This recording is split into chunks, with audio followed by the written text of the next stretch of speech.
give it to us. You're taking a sheet pan. You're taking your sheet Spray pan. with a little bit of Pam. You're doing Pam. You're not doing tinfoil. No tinfoil. All right. Next up, Anyway, temperature. 350 to 375. All right. How long? About 10 to 15 minutes tops. All right. Restaurant Punk, what's up? Restaurant Punk. Restaurant Punk. I wasn't ready for that. I wasn't ready for that. That was great. Yes, the ominous Restaurant Punk from a distance. The ghost of Yanni. That voice haunts me. What do you got? What do you got? Yanni joins us today in spirit. What's up, guys? How are you today? What's going on? Hi. Guys looking good? Everything good? Straight? Yeah. Good. Wonderful. The best. So I'm the restaurant. I'm sure a lot of other restaurants are the same. They create new menus 2-3 times a year. Just like to spice it up. And people always ask me, oh, where'd you come up with this idea? Like, why? How did you come up with this? And why are you doing it this way? And I'm like, because I cook it at home.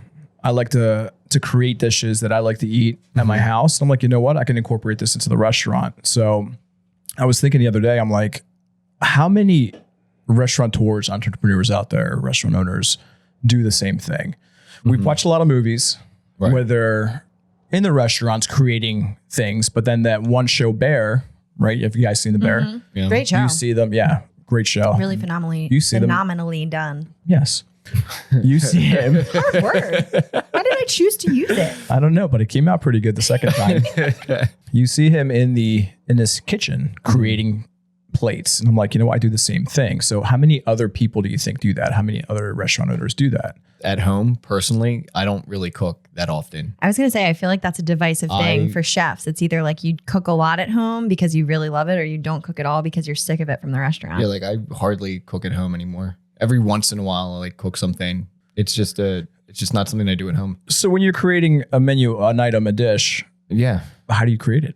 Like So- what makes it pop in your head to say, I want to put these together? So like right now where I am, the menu changes pretty much like weekly or bi-weekly. So Okay. I'm like constantly making a new menu. A lot of the things that just kind of I come up with, it's just, I honestly, I really don't know where a lot of it comes from, because cooking in that kind of setting is not really what I'm used to. Actually, well, an elevated style of cooking isn't something that I was originally used to, because I came from the boardwalk where it was like a set. This is what we cook. This is what we do. So like coming into that and then having to cook things that were more elevated was not really originally in my wheelhouse at all. So coming up with menu items, just it's like a lot of like research and then ideas. And then the more things that I learn through doing that, then the more ideas that I have for other things that I think will work together, or like flavors, or even like smells of the way that things are, or the way things will look together. And then I start like putting it together that kind of way. Because again, it's not something that's normal for me to do. To the setting that I'm in, I'm kind of forced to do it. So then I have to start kind of just like coming up with ideas in order to make it work. So you haven't sat there when you're creating a menu or a dish and thought, you know, I used to like it this way, or I used to make this, or my mom used to make this, or my nana or whoever, and be like, you know what, I want to incorporate it this way. I mean, there's like reference from like my life, but I don't really think that it plays that much into like what it is that I'll do, because there's things that I don't like at all that I will put on the menu because I want to play with it and try it. And then I can look at it from a distance and go, oh, this is actually good, but I don't like it at all. Like for me personally, like it's not something that I want to eat, but I can look at it from somebody else's perspective and say, this is a good dish, or I know that this tastes good or it looks good, you know, and it'll work, but just it's not for me. So it's just a really bizarre thing, actually, for me. Speak to it from a restaurant perspective, because I've never worked in a restaurant kitchen. I've served tables. I've been a hostess. I've done brand marketing for restaurants, but I've never worked in a kitchen. But as a home cook, I always liked cooking. I always enjoyed it. But when I found out that I was allergic to gluten, It's a real thing. it's a real thing. It's a real thing. I got you. I started experimenting a lot more at home because I wanted to be able to eat the things that I loved that I couldn't get at restaurants anymore. And so for me, it was watching the Food Network. Like I work from home. I would put the Food Network on in the background and I would just absorb little things like, oh, use a spoon to peel ginger, or, Yeah. you know, like silly little things that change how you cook, right?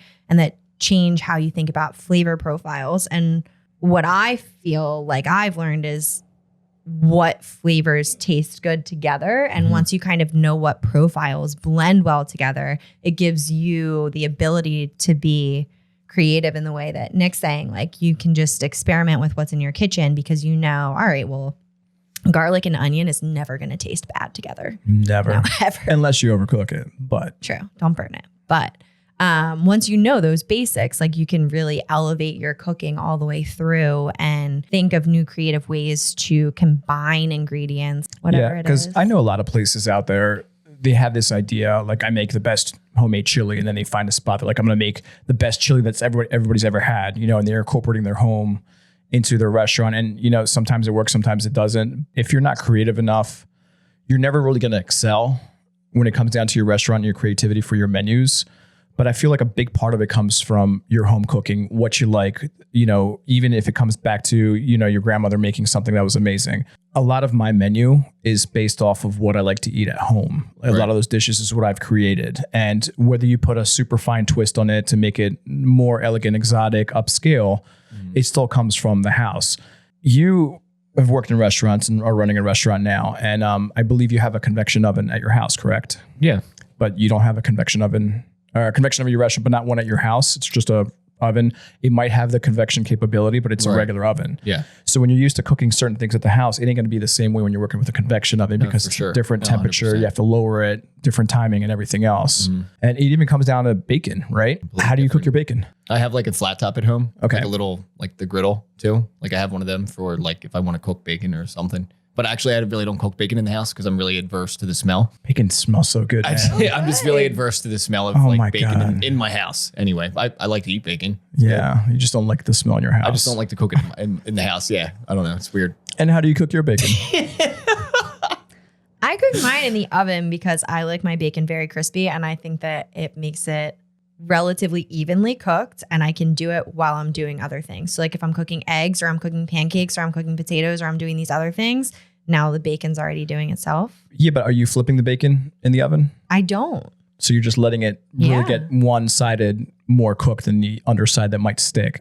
I mean, yeah, I guess technically. Well, there's the restaurants where it's got to be grill cooked because that's the best way to get it, because it's also easier. Right. So, and like that's the difference too, right? Like one of the differences between home cooking and restaurant cooking, right? Like if you're cooking at home, you can do it just to your preference, and it can maybe be a little bit burnt on one side and it doesn't really matter at the end of the day. Right. But if you're refining it for a restaurant, you have to figure it out so that it's consistent every time and your guest is getting the same bacon today as they are next Tuesday. In my personal experience, you start off the bacon in the oven and then you finish it off on the grill or a griddle, like you're saying, because then you're releasing all that fat out prior, and then you're getting that perfect crisp on the grill, and it's easier to flip over it, but you're not getting that super splatter like you're cooking it on the griddle right away. You're going to make a mess everywhere with all that extra grease. Give it to us. You're taking a sheet pan.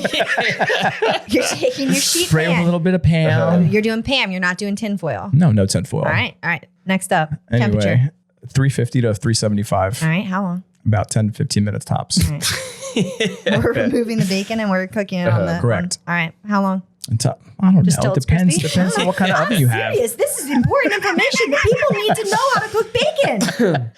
Well, at the restaurant, it's 375. I don't know. I like to because at the restaurant, I think I'll like play more actually with like what I'm working on, because I will try different things because I have like more of a professional environment to work with than at home. So that's another like reason too. Because at home, like now it's like, oh, I got dishes, I have this. It's like too much hassle maybe sometimes at home. But like for me, like I'm already in the kitchen and it's like already set up. There's already cleaning and everything's already established and in a place, you know, that's ready to go in a sense. So I'm more apt to like play in the restaurant kitchen than I am like in my own personal To have somebody kitchen. else clean up after you is what you're saying. No, even if I'm by myself, because I'll be there like by myself sometimes and I'll be like just trying different things because I don't necessarily always know how something that I'm come up with is going to work out. So I have to do like a test run first to see like what I'm going to get. You know, is this going to be shit or am I going to be actually be able to execute my idea? So like I'll go in and then I'll be able to play with what I'm working with, but I can do that because of the setup in the kitchen. Whereas like at home, you know, like, okay, it's like now I have to go to the supermarket. I have to get this ingredient. I have to get that ingredient. Now I have to bring it all home. Now I need this piece of equipment. I need my blender. I got to get the food processor out. It's a lot more of like a job at home than it is at work. Does that make sense? It makes like, sense. again, everything is already at your disposal. So if I need this ingredient, okay, let me go into the freezer. I already stocked that ingredient. Feels like The everything's restaurant at your kitchen. disposal. Yeah, it's already like set up, ready at my disposal. So I can go in. I have a question that is related, but kind of off the topic. As professional chefs, you cook in kitchens, you run restaurants. How do you stay inspired to create new dishes that are off the beaten path of what you're already doing on your menu when you're in the weeds of it every day? And the second part of that is without looking to the restaurants around you geographically and just reiterating what's already being done. Because I see that a lot in our area. Right. Where if you go to one fine dining restaurant, you kind of have seen the menu at all of them. Yeah. So that's where the second part of my question comes in. So first is, how do you stay inspired in your own kitchen without falling into like doing the same thing over and over? And then how do you stay inspired to do different things without doing what everybody else is? I feel like copying is a form of flattery. So when people copy our restaurants or menus or whatnot, not exact tea, but you pretty much know it's they see something that's great that people love and they want to do the same for their business. It puts me in a position where I'm not upset. I'm not disappointed. I'm not angry, but it's like, you know what? You want to do that? Fine. You're welcome. But now I'm going to do something and make it even better. So it kind of keeps pushing me to make things even better, to keep it with the fresh, to keep it with the norm. And that's why I really change the menu out to 3 times a year, because I like freshness. I keep some of the fan favorites, but I always like to introduce new things that, I don't see anywhere when I go out. I don't see this item. I've never heard of this before. And so it's just to give people a taste of what I like, because that's what it comes down to. I tell people, I put on my menu what I like. This is what I like. If you don't like it, that's your problem. But This is what I love, and I want to share it with the world, is what I tell everybody all the time.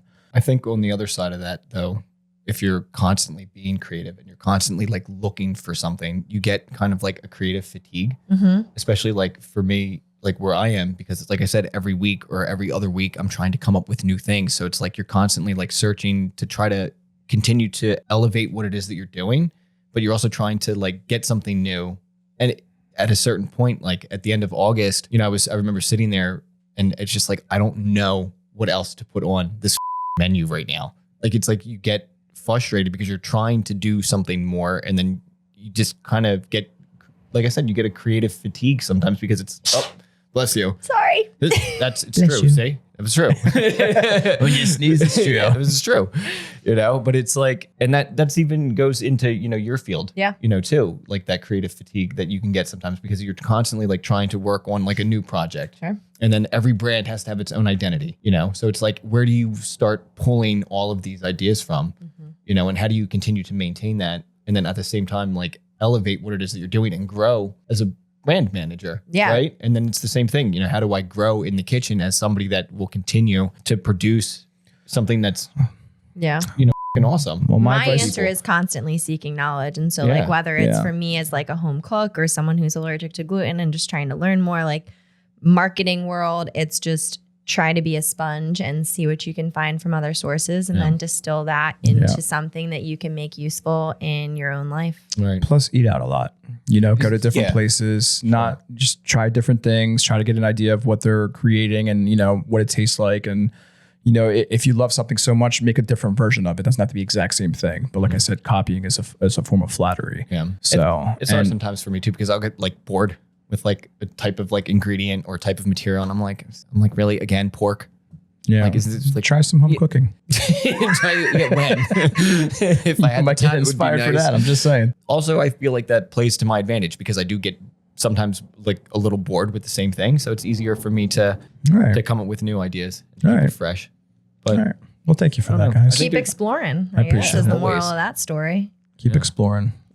all right, well, Restaurant Punk. This was the kitchen and professional kitchen. What? Was that? I don't Exactly. know what anyone is Anyway, talking this was about. an Restaurant episode. Punk out. No, I just kept trying to keep us on track. I don't know. Why was I Talk going about off something. track? No, I don't know. I just didn't know what we were talking about, quite honestly. What you got? What do you want?